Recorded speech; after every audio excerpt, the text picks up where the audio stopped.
Welcome to the Boulder City Podcast. My special guest today is Mayor Joe Hardy.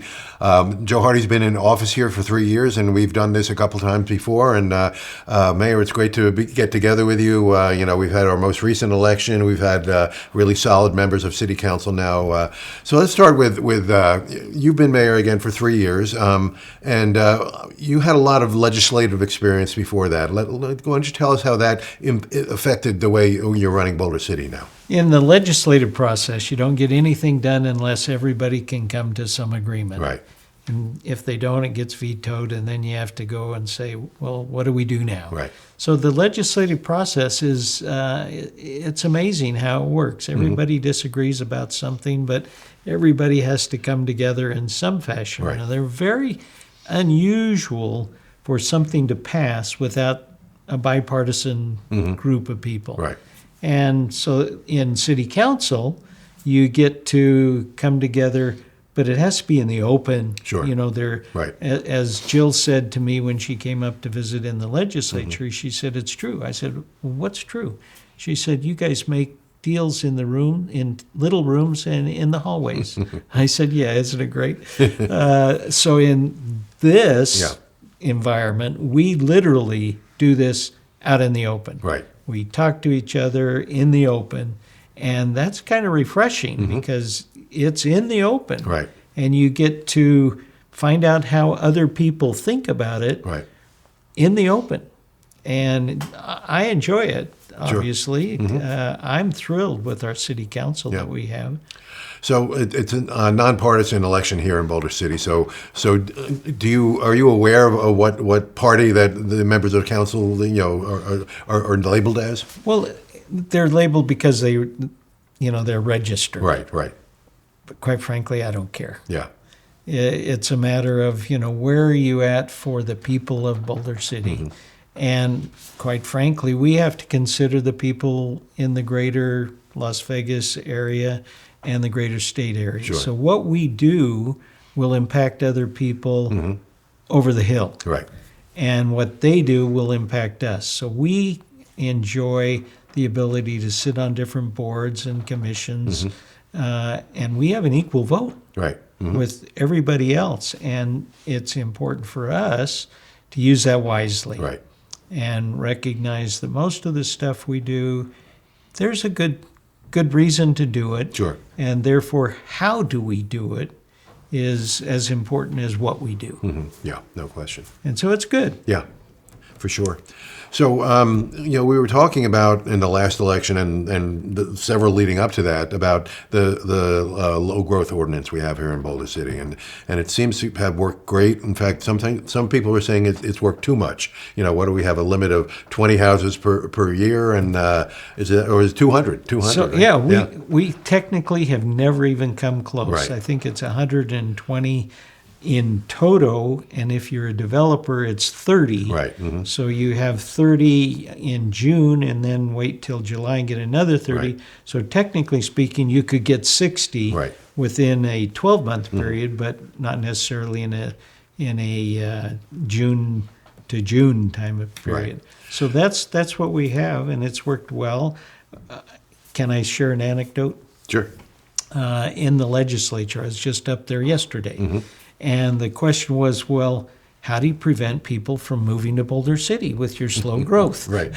And we said, whoa, we don't prevent people Right. from coming to Boulder City. We allocate the number of homes that you can build in a particular time. And we've never come close to that allocation limit. Right. So, in fact, we invite people to Boulder City. We have St. Jude's that has done wonderfully for our children. And then with the healing center that was open, we literally want to help people. Right. So we're not trying to keep people out. We're trying to help. Right.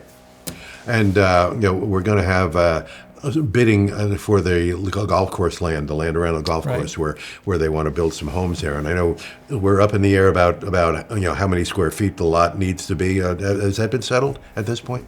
Well, we have a request for proposal that has said this is how big the lot they're saying, and they want to build 60 homes in that 30 and 30, and knowing what they have to do in order to make a living in their job, they've said, we will have so many homes that are R10s and so many fewer homes that are R15s and some that are R7s.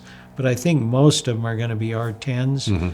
And don't ask me what that limitation is, because that's above my pay grade. But bottom line, they're going to be beautiful homes. I moved from full disclosure, I moved from a 2-story home on Fairway that we lived in for a long time, raised our family, and then we got to move into a single story, and we moved into Storybook Homes, for instance, which is the contractor, the developer that's going to look at the other Track 350.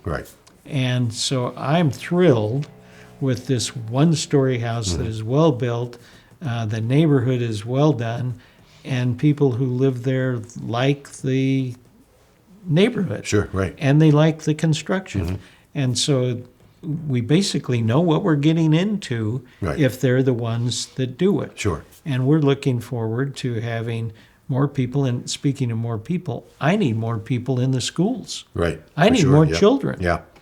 That's an issue. The schools are going down in population, and to the point, we've had an excellent reputation in the schools in Boulder City, to the point where we now are inviting people to come to school.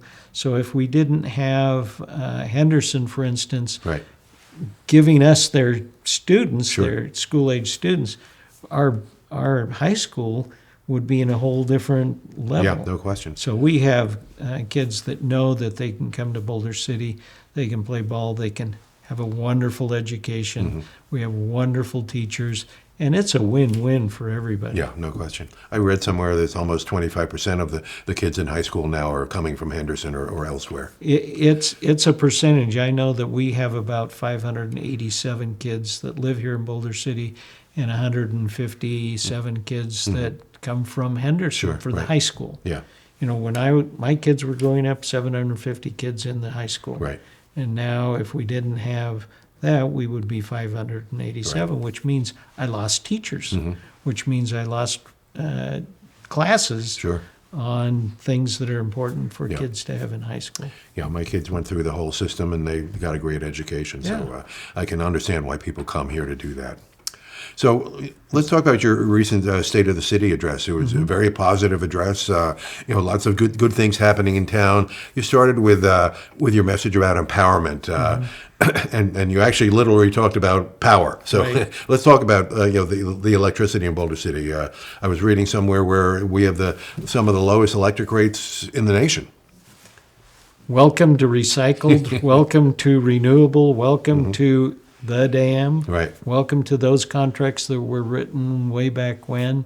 Welcome to the lease arrangements that we have in El Dorado Valley. We have lowest utility rates. We have lowest property tax. And there are many attractions to come to Boulder City. And we're thrilled that we are able to not just talk about renewable energy, but you look out in El Dorado Valley and you can see it. And we made that decision about in 1995 to get El Dorado Valley for $1.2 million. That wasn't me. I mean, the prior administrations, they had foresight that was just huge for us. And so you look at who was in Boulder City building upon that, and we've benefited. Those city fathers were a blessing to us. I believe 1/3 of the city budget comes from those solar leases, correct? You're exactly right. And are they stable enough? I mean, what happens when the leases expire? Do they renew them? Or they have to remove all the solar panels if that happens? I'm not sure. We are actually renewing some leases now, and so we're thrilled to continue the leases that we've got.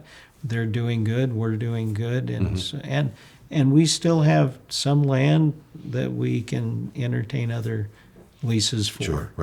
No question. Well, that's a great thing for Boulder City. So you also empowered Boulder City residents get more involved in government. I think the transparency that the city government now has is pretty impressive. Huge. We presented at the state yesterday.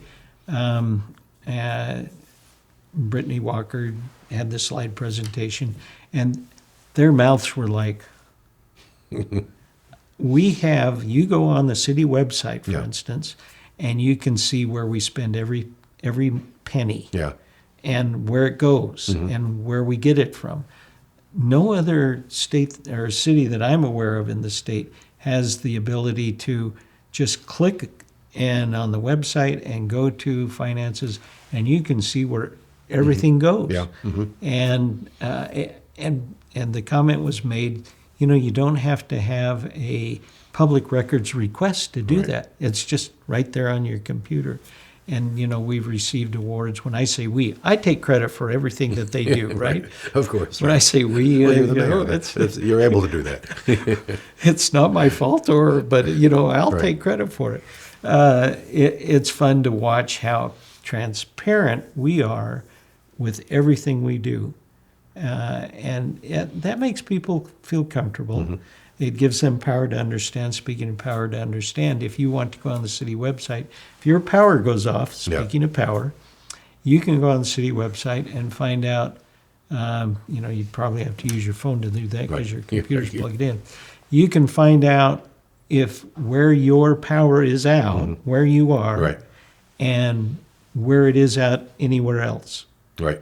And you know how we always call and say, my power's out, is your power out? Yeah. Well, you go on the website and you can find out where it is. Now, the good news is we don't have as many power outages as we used to. Our public works people, our utility director, Joe Stubitz, they have done monumental improvements in delivering power to the city, to the people who live here. Right. It's been great what they've done. Yeah, no question.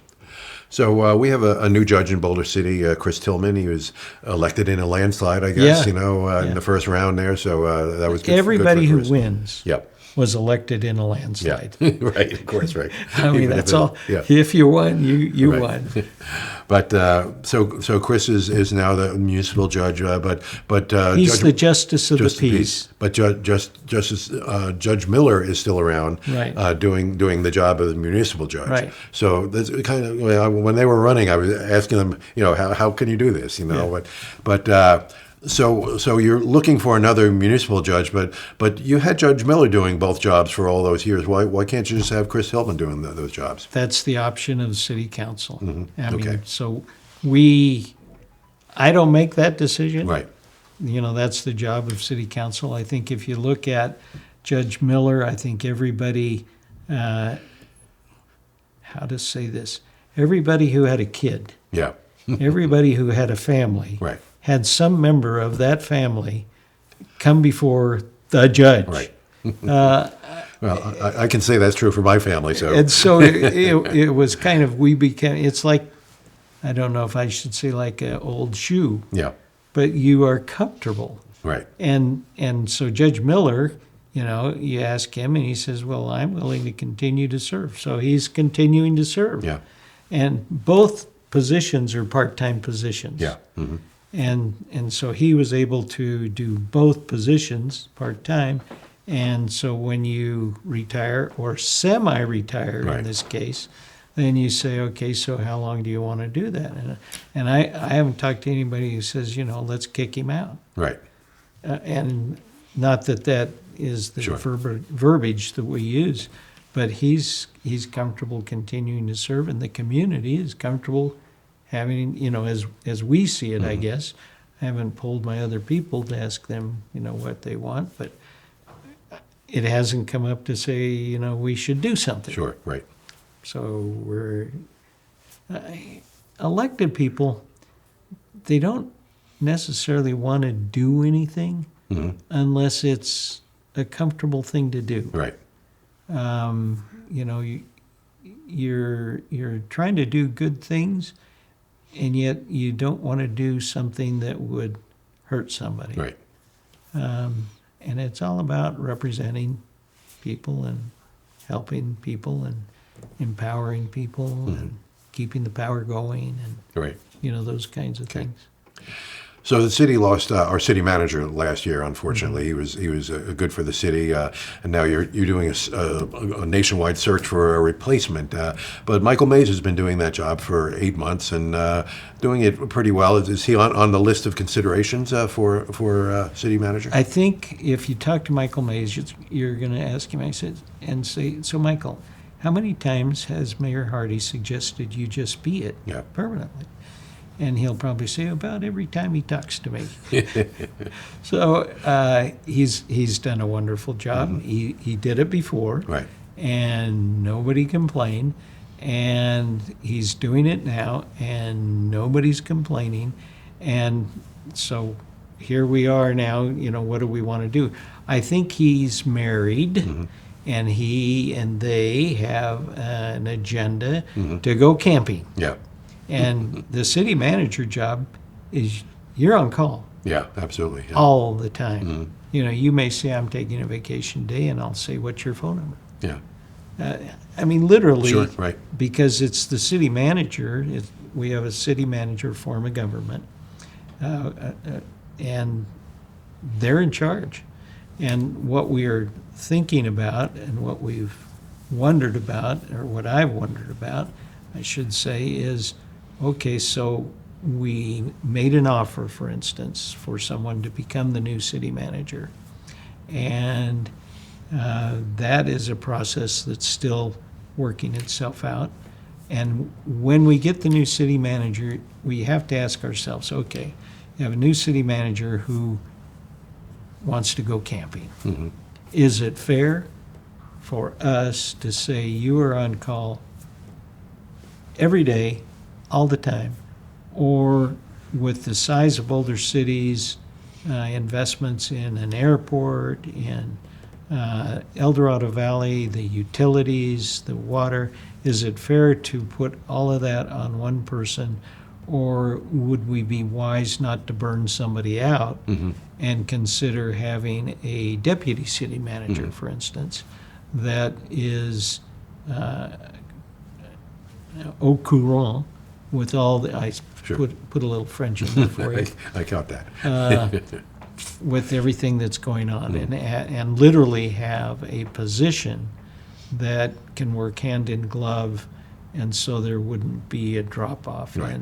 And that, that could be a recruitment area too, for that matter, is because as we get less young, we say, I think I want to go camping, or travel. They always use that thing, travel. So I think we have to have that discussion about what we want to do. Great. Okay, so in the last election, voters approved $9 million to go into the pool fund, and I know that's kind of triggered the design phase of the project now. How is that going, and are we going to have enough money to actually fund the whole thing once we decide how it's going to be designed? The unequivocal answer is yes. Yeah. The nuanced answer is I think so. Yeah. And the other answer is not only do I think so, but that money, that $9 million, for instance, already exists. Yeah. I mean, we just got permission from the people to use it for a specific purpose. Right. And so we've got the barometer or the temperature, the thermometer that they do like in California, make it up and say how much money do we have and what do you do.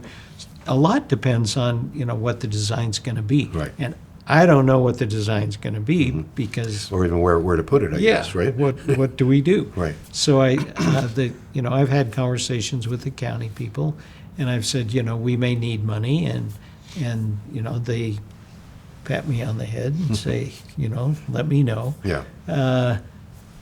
It's a process more than an event at this point. We know that our pool isn't going to last. Right. I mean, everybody knows that. What I dread is when the pipes burst, et cetera, and then I'm without a pool. Right. Yeah. For a year or 2 years or whatever it takes to actually get it done. That is a concern that I have. Yeah. So is there a timeline here? Do we know how long it will going to take before we get the design and the approvals and all that? Someone must know. Yeah. I think realistically, the design will take X number of months, and then putting the finances together will take X number of months. In my heart of heart, I would love it to happen within a year, and that's maybe wishful thinking. Yeah. But I tell you, if the pool breaks, it will not be Great. a good thing for us. So let's talk about the airport. That was a real bone of contention in the last administration, and I believe there's another round of hangar leases expiring. Has that been settled, or are the people at the airport content with what's happening, and is the city happy with what you're doing? You know, the good thing is I don't have people calling me all the time saying, oh my goodness, what is going on with the airport? Right. City manager, the interim city manager, Right. is working with that. Our airport manager is working. So I don't have mad, angry people, Yeah. Complaining about the airport. Now, the airport is a entity unto itself. So, it makes the money it makes, kind of thing, is a utility fund. But we are on the agenda to look at funding for, and it's an introduction as opposed to a debate, for us to have a tower. We know that there have been near misses. Right. That's not acceptable. Right. And a near miss is just one near miss away from a collision. And so I think most of us feel we want a tower, and we want to make sure that we're safe. And the tower is going to be an investment. The FAA is going to participate in that. We are interested in that safety factor for sure. And once you have a tower, it elevates you into different, and it may be a problem for some people who are used to just landing when I wanted to land. Right. Sure. Right. But right now, people haven't been ringing my doorbell and saying, you dirty, rotten rat, you're trying to be safe, and I don't want us to be safe. Right. I mean, that's how I frame it. Right. But we're okay with the leases. They seem to be happy if you're not getting the calls. Then. Right. Okay. Yeah. I think we've got reasonable things going on with the hangars. And on our lease, or on our agenda, we're talking about even land to be used for hangars, for meeting spaces, for a restaurant, and so we'll hear from people, because we're going to throw it out and say, what do you want to do? And that's good. Yeah, sure. And that's good. And so the question I want to know is, how big is this meeting space going to be? Right, yeah. Not that I don't like the tent where I have to walk outside to go to the bathroom and then walk back. Right. Not that I don't like that. Yeah. But, the tent has its advantages and Yeah, disadvantages. no question. So the Southern Nevada Railroad Museum broke ground recently, and you turn the corner up there and you can see them turning dirt. So that's exciting to see. That what's that going to mean for Boulder City? We got a new road, too. Right, a new road that's just opened, yes. Yeah. Kind of tucked away back there. But. Yeah, it's great. And you can access it from, the regular Nevada Way. But bottom line is, it's going to be a great tourist attraction that's going to complement everything else that we do. And it's going to be very interactive. It's going to be, I'll do avant-garde again for your French people. It'll be great. Yeah. It's a new little gem right here in the cloister of Boulder City that we can enjoy. And is it going to be connected with the downtown with some sort of walkover? Is that what I read, or that one I don't know. Yeah, okay. That one I don't know. But it will go right to the corner there, so you can at least what cross you the see street. is what we're going to get right, far as the footprint. Yeah, that's exciting. Another new development was announced almost over a year ago now. This adventure center that the chamber has worked on, but that's been over a year. What's the status on that? We are building that process. The chamber has been integrally involved in all of that, obviously, but we just gave 50 square feet to the chamber. If you go down to the chamber and you walk up that little hill, you can actually see the park down there, and Right. if you use your binoculars, see if Right. the rams are out, or Right. you can use ramcam.com. And it's an isolated, place. But right now we're getting a grant, or have a grant for $2 million to replace streetlights, so that we Right. can really become a dark skies attraction. Speaking of attractions, where we can attract people to come, and that particular place will be a great place to view. Sure. And we will have, a little walk up, and you can be. It's a great little view spot. Right. Right now, you just walk up the dirt. Yeah. But it'll be a well done. It'll be a place where people can come and say, okay, I want to do this, I want to do that. Right. And this is so. Again, it's going to be an attraction for us. But this adventure center is a little more complex than that. There's, Right. there's some other building and things that need to go on there. Do you any idea when that's going to start? You're just asking me all these questions I don't know the answer to, Roger. It's okay. We'll bring Jill on here. Well, if Jill will know the answer. if Jill were here, she would say, "Well, tomorrow." Yeah, right, exactly. So speaking of the chamber, on New Year's Eve, we had a great celebration right in the middle of town. They closed the street off, and they have this Main Street America program that we got a grant for. I went to that, and it was a great celebration. But what else does that mean for the city? What else are they going to do? Welcome to Boulder City. We are without limits. Yeah. We do the 4th of July. We do the winter Christmas parade. We Right. do all of these things at 4th of July, the New Year's. We do things here.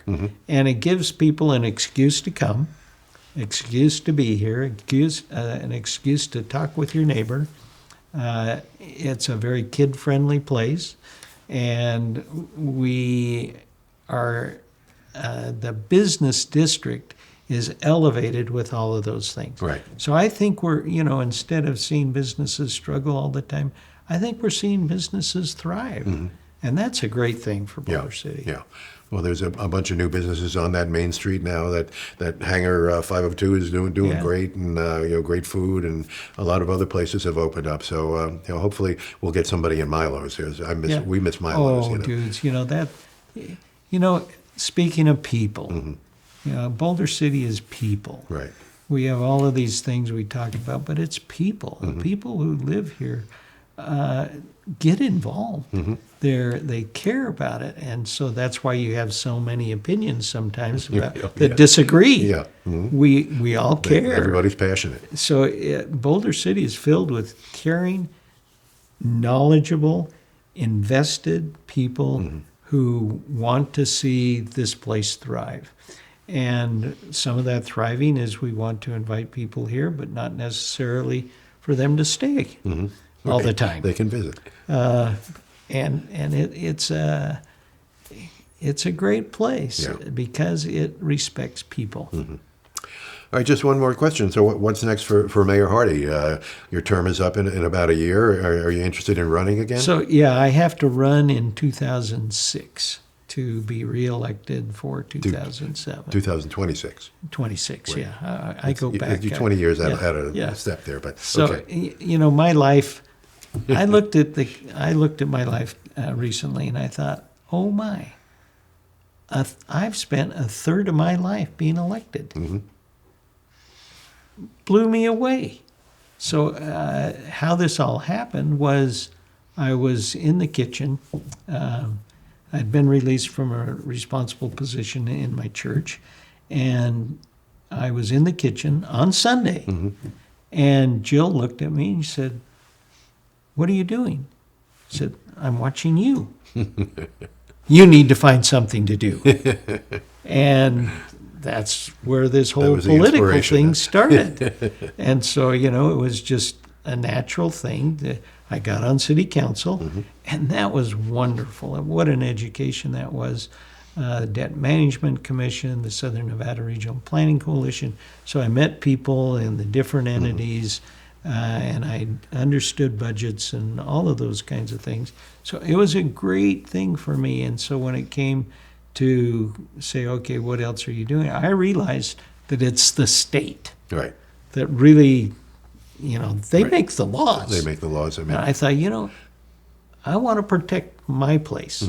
So I go up, I ran and was elected in the assembly, and I had influence to help little towns. And periodically there's something that would come up, and I say, well, that doesn't apply to Boulder City. And so a lot of the things that we do, even now, are designed that apply to citizens over 25,000, cities over 25,000. So Boulder City is protected. And that was Mesquite and Boulder City and several other cities. So that is kind of in a way of doing things. So I ran for re-election, and the assembly ran for, and they elected me anyway. And so there was an opening in the Senate, so I ran for the Senate, and I was termed out of the Senate, after 12 years. Right. And so I'm still married to Jill. Yeah. But she still wants you to do something. And so, what are you going to do? Yeah. And that's kind of what I do. I keep busy. Jill's happy when I'm busy. Yeah. And no matter what else I do, I have to be busy. Yeah. And it was kind of fun. I told you I went up to Carson City this last week, or twice, within a week period of time. One for the one of the other things I serve with, and we serve on different committees, and then once for the city, for the assembly on Zoom, and the Senate in person, and they still like me up there. I mean, I thought, whoa, they even remember me. Yeah. And it was like old home week. Yeah. Right. But they've done some remodeling. There's people in the legislature, again, they care, and they sometimes agree. Right. And it's a great atmosphere to visit. Right. We don't want to live there, though. But I spent more than 20 years being in the state legislature. Well, Mayor, when you decide to run again, we'll do this again before the election. Make sure you get a boost there, and we appreciate all you've done for the city, and thanks for taking the time to meet with us today. Roger, thank you. Appreciate what you do. Great, thank you.